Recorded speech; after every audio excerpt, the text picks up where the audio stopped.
నమస్తే, welcome to 99 TV. మధ్యలో చూస్తున్నారు కదా, ఆ ముగ్గురి మధ్యలో ఆ పెద్ద ఆయన పేరు డొనాల్డ్ ట్రంప్, అమెరికా ప్రెసిడెంట్. రెండో దఫా బాధ్యతలు నిర్వహిస్తున్నారు.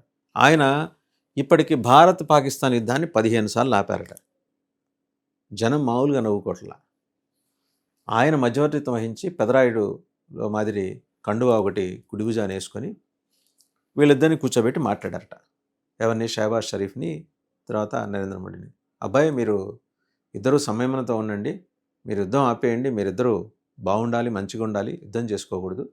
అలాగే పాకిస్తాన్కేమో నువ్వు టెర్రరిజం ఆపేసి నాతో వ్యాపారం చేసుకో, నా బిడ్డలు, నా కొడుకులు, నా అల్లుడితో వ్యాపారం చేసుకొని ఆయనకి.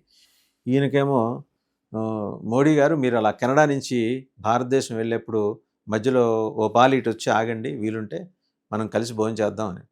అప్పటికే ఆయనతో భోజనం, ఆయన పాకిస్తాన్ నుంచి వచ్చిన ఫీల్డ్ మార్షల్ అసీం మునీర్కి భోజనం పెట్టి 1000 తాంబూలం దక్షిణ ఇచ్చి పంపించాడు, 2 ఒక్కలిచ్చి. మోడీ గారిని రమ్మంటే మోడీ గారు డినై చేశారు. లేదండి, నాది ప్రీ ఆక్యుపైడ్ షెడ్యూల్స్ ఉన్నాయి, మనం తప్పనిసరిగా ఫోన్లో మాట్లాడుకుందాం. ఇరాన్ ఇజ్రాయెల్ యుద్ధం కావచ్చు, సౌత్ కొరియా నార్త్ కొరియా యుద్ధం కావచ్చు, అలాగే ఉక్రెయిన్ రష్యా యుద్ధం కావచ్చు, వీటి ఏటైనా సరే ఫోన్లో మాట్లాడుకుందాం అన్నారు. ఆయన పిలిచాడు కదా అని ఫీల్డ్ మార్షల్ ఎగేసుకొని వెళ్ళినట్టు మోడీ గారు వెళ్ళా. 15 సార్లు ఆయన యుద్ధం ఆపడం ఏంటి? సీజ్ ఫైర్ అనేది 2 దేశాల డైరెక్టర్ జనరల్స్ మిలిటరీ ఆపరేషన్స్ మధ్య జరిగిన ఒక ఒప్పందం. ఫస్ట్ ప్రతిపాదన ఎక్కడి నుంచి వచ్చింది? పాకిస్తాన్ డీజీఎంఓ నుంచి వచ్చింది, డైరెక్టర్ జనరల్ మిలిటరీ ఆపరేషన్స్ నుంచి వచ్చింది. సో దానికి డైరెక్టర్ జనరల్ స్థాయిలో వాళ్ళు జస్ట్ సూత్రప్రాయ అంగీకారానికి వచ్చారు. ఫర్దర్గా చర్చలు జరిగినాయి కదా, ఆపరేషన్ సింధూర్ తర్వాత చర్చలు జరుగుతాయని భావించారు, కానీ జరగలేదు. ఏమైంది? వాళ్ళు తెగబడ్డారు. సీజ్ ఫైర్ అని చెప్పేసి కూడా మళ్ళీ తెగబడ్డారు. మనము ఎదురుదాడికి దిగాం. 2 వైపులా నష్టాలు జరిగినాయి. నష్టాల తీవ్రతలోని అంశం పట్ల విభేదాలు చాలామందికి ఉన్నప్పటికీ నష్టం అటు జరిగింది. పీఓకేలో ఉన్న మొత్తం ఉగ్రవాద క్యాంపుల్లో 9 ఉగ్రవాద క్యాంపులను లేపేసింది భారత సైన్యం ఆపరేషన్ సింధూర్లో భాగంగా. ఎవరెవరు అందులో? హిజ్బుల్ ముజాహిదీన్ వాళ్ళు ఉన్నారు, అలాగే లష్కర్ ఎ తోయిబా, జైషే మహమ్మద్, వీళ్ళందరూ ఉన్నారు. మసూద్ అజహర్ అనేవాడు చావు తప్పి కన్ను లొట్టపోయి మొత్తానికి ఏదో బతికి బట్టగట్టి తర్వాత ఉర్దూలో ఇంత బారు సందేశం BBC ఉర్దూకి పంపించాడు. నా మేనకోడల్ని, నా పిన్నిని, బాబాయిని, వాళ్ళ పిల్లల్ని, వాళ్ళ మనవాళ్ళని అందరినీ చంపేసి మొత్తానికి 14 మంది 15 మంది దాకా పొట్టన పెట్టుకుంది, ఇంతకింత ప్రతీకారం తీర్చుకుంటాం మోడీ అని ఆయన పెట్టాడు. అప్పుడు ఏమైపోయాడు? ఈ పెద్ద మనిషి మాట్లాడాలి కదా, మసూద్ అజహర్ ఎందుకు అట్లా మాట్లాడాడని చెప్పేసి అడగాలి కదా, అడగలా. ఈయన పిలిచి తగుదునమ్మా అంటూ ఆయన మన్ని విడిగా వైట్ హౌస్కి పిలిచి భోజనం పెట్టి తాంబూలం ఇచ్చి పంపించాడు. ఎవరికి? అసీం మునీర్కి. అండ్ ఇన్ఫ్యాక్ట్ ఈ deserves that.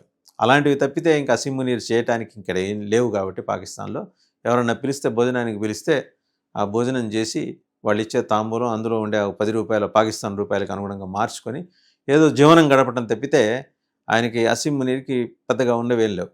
But Asim Munir అక్కడికి వచ్చి ఏం చేశాడు, అది అక్కడికి వచ్చి ఏం చేశాడనే దాని మీద ప్రధానమంత్రి మోడీకి క్లారిటీ ఉంది కాబట్టి ఆయన వెళ్ళలేదు. పైగా మీరు అక్కడెక్కడో ఉన్నట్టు కదా, మీరు కెనడా వెళ్ళారంట కదా, ఆ G7 సమ్మిట్కి వెళ్ళారు. ఈయన అర్ధంతరంగా ముగించుకొని US వెనక్కి వచ్చేశారు. వస్తూ కాస్త అమెరికాలో ఒకసారి ఆగుతారా అంటే ఎలా ఆగుతారు? ప్రధానమంత్రికి కొన్ని ఫిక్స్డ్ షెడ్యూల్స్ ఉంటాయి, అండ్ దాని ప్రకారం ఆయన పోతారు. అండ్ అప్పటికే ఈయన ఉన్నాడు అక్కడ, అసీం మునీర్ ఉన్నాడు. ఉన్నప్పుడు సరే ఆయన సమక్షంలో ఆయన కూర్చోబెట్టుకొని మాట్లాడతారని కాదు కానీ, బట్ అది సంప్రదాయం కాదు కదా. ఆ క్రమంలో ఆయన ఏమంటున్నాడు డొనాల్డ్ ట్రంప్, నేను షహబాజ్ షరీఫ్కి చెప్పాను, భారత ప్రధానమంత్రి నరేంద్ర మోడీకి చెప్పాను, ఆయనంటే నాకు లవ్, ఈయనంటే నాకు ఇష్టం, అంటే పాకిస్తాన్ అంటే నాకు లవ్, మోడీ గారంటే ఇష్టం, ఇలా అవి ఇవి మాట్లాడేసి 15 సార్లు నేను చెప్పాను, దానివల్ల యుద్ధం ఆగింది, లేకపోతే చాలా ఉపద్రవం జరిగేది. నిన్నెవడు అడిగాడే అసలు ప్రపంచ పోలీసు ఉద్యోగం మానేసి నీ దేశం సంగతి ఏంటో నువ్వు చూసుకో, నీ దేశంలో జరుగుతున్న జాతి వ్యతిరేక అల్లర్ల సంగతి, కాలిఫోర్నియా సంగతి నువ్వు చూసుకో అని చెప్పేవాళ్ళు లేక ఆయన అలా రెచ్చిపోతున్నాడని చెప్పి నెటిజన్లు అంటున్నారు. సోషల్ మీడియా కూడా అలాగే మాట్లాడుతోంది. సరే, ఇంతకీ ఈయన 15 సార్లు ఆ యుద్ధం ఆపడానికి గల కారణాలు ఏంటని విశ్లేషిస్తే, ఈయన కొడుకులు అల్లుడికి పాకిస్తాన్ క్రిప్టో కరెన్సీ ఫామ్లో 67% వాటా ఉంది. అది సంగతి. సో ఈ యుద్ధం కనుక జరిగితే ఆ బిజినెస్ పడిపోతుంది, అందువల్ల యుద్ధం జరగకుండా చూసి ఆ క్రెడిట్ ఏదో తను కొట్టేసినట్టు కొట్టేస్తూనే సైమల్టేనియస్గా తన వ్యాపారాన్ని కూడా పునరుద్ధరించుకోవటం.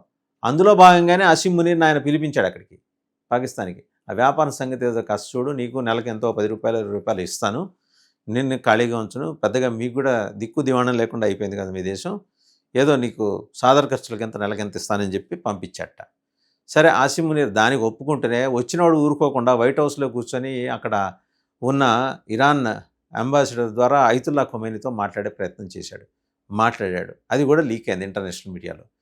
ఏం మాట్లాడాడు, మీకు మేము వెనకాల ఉన్న, మీ వెనకాల మేము ఉన్నాం, అసలు ఇజ్రాయెల్ అనే దాన్ని మేము దేశంగా కూడా కన్సిడర్ చేయట్లేదు కదా అని అసీం మునీర్ అన్నట్ట. నిన్నే ఎవడు దేశంగా చూడట్లా, ఒక ఉగ్రవాద మొక్కగా చూస్తున్నారు, నువ్వు వెళ్ళి మళ్ళీ ఇజ్రాయెల్ని దేశంగా చూడట్లేదనంటే సో నీ తెంపరితనం పోలా, కింద పడ్డా పై చేయి మాదే అని చెప్పే ఒక విపరీత పెత్తందారీ ధోరణి అండ్ ఉగ్రవాద ధోరణి తోటి అసీం మునీర్ వ్యవహరించాడు అనేది అక్కడ మేనిఫెస్ట్ అయింది. అండ్ అసీం మునీర్ అంతకుమించి ఆలోచించలేడు. అతను జిహాదీ జనరల్, అంటే యూనిఫామ్ ఇప్పేస్తే జిహాదీ, యూనిఫామ్ వేసుకుంటే జనరల్, అందువల్ల జిహాదీ జనరల్ అని ఆయన్ని వెస్ట్రన్ మీడియా పిలుస్తూ ఉంటుంది. ఆయన అక్కడ వచ్చి చేసింది ఏంటంటే ఇరాన్ ఫోన్ చేసి అయతుల్లా ఖొమైనీకి ఫోన్ చేసి ఏం పర్లేదు మేము మీకున్నామని. నీలాంటి వాళ్ళు 1,00,000 మంది వచ్చినా అయతుల్లా ఖొమైనీని ఎవడు కాపాడలేడు. అండ్ ఇంకొకటి, అయతుల్లా ఖొమైనీ ఇప్పుడు సివియర్ థ్రెట్లో ఉన్నారు. ఆయన ఫోటో అణుకేంద్రం దిగువన 1.5 కిలోమీటర్స్ దిగువన భూమి లోపల రహస్యంగా నిర్మించుకున్న స్థావరంలో బంకర్లో ఆయన భయంగా జీవనం వెళ్ళదీస్తున్నారు.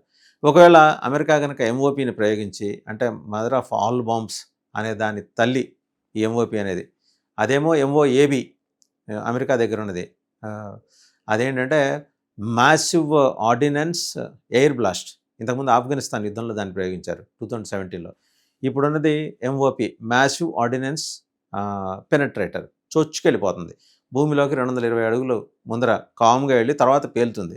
పేలిన తర్వాత చుట్టుపక్కల ఉన్న వాటిని పేల్చేస్తుంది, ఇంకా పాతాళంలోకి వెళ్తుంది, వెళ్ళి అయతుల్లా ఖొమైనీ ఉన్న బంకర్ని కూడా, ఇట్స్ ఎ బంకర్ బస్టర్, అది కూడా పేల్చేస్తుంది. నువ్వు వెళ్ళి అసీం మునీర్ ఏం చెబుతావు అక్కడ, ముందర నీ ప్రాణాలు నువ్వు దక్కించుకో అని చెప్పేసి ఇంటర్నేషనల్ మీడియాలో ఆయన మీద వస్తున్న కథనాల కింద ట్రోల్స్ ఈ రకంగా.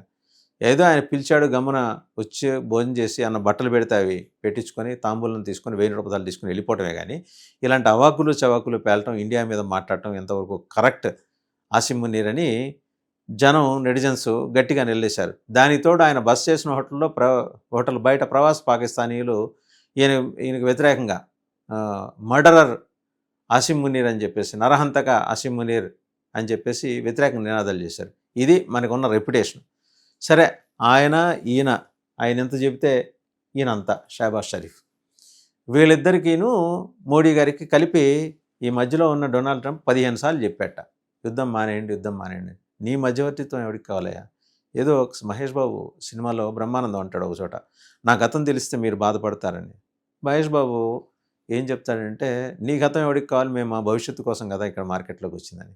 అట్లా ఇప్పుడు నువ్వు అసీం మునీర్ అండ్ షహబాజ్ షరీఫ్ మీరిద్దరూ కూడా మీ గతం గురించి ఏదో ఆ బంకర్లో కూర్చొని మాట్లాడుకోండి. కానీ మీరు ట్రంప్ ద్వారా ఒత్తిడి తెచ్చి, ట్రంప్ చేత ఇలా మేము 15 సార్లు ట్రంప్ యుద్ధం ఆపించాడని చెప్పి ఏదో మీ గ్రామరు పెంచుకునే ప్రయత్నం చేయొద్దని చెప్పేసి భారతదేశం వైపు నుంచి ఉన్న నెటిజన్స్ అందరూ కూడా వాళ్ళకి సర్కాస్టిక్గా సూచనలు చేస్తున్నారు. చూద్దాం ఇంకెన్నిసార్లు ట్రంప్ మధ్యవర్తిత్వం వహిస్తాడో, ఇంకెన్నిసార్లు భారత్ పాకిస్తాన్ మధ్య యుద్ధం ఆపుతాడో.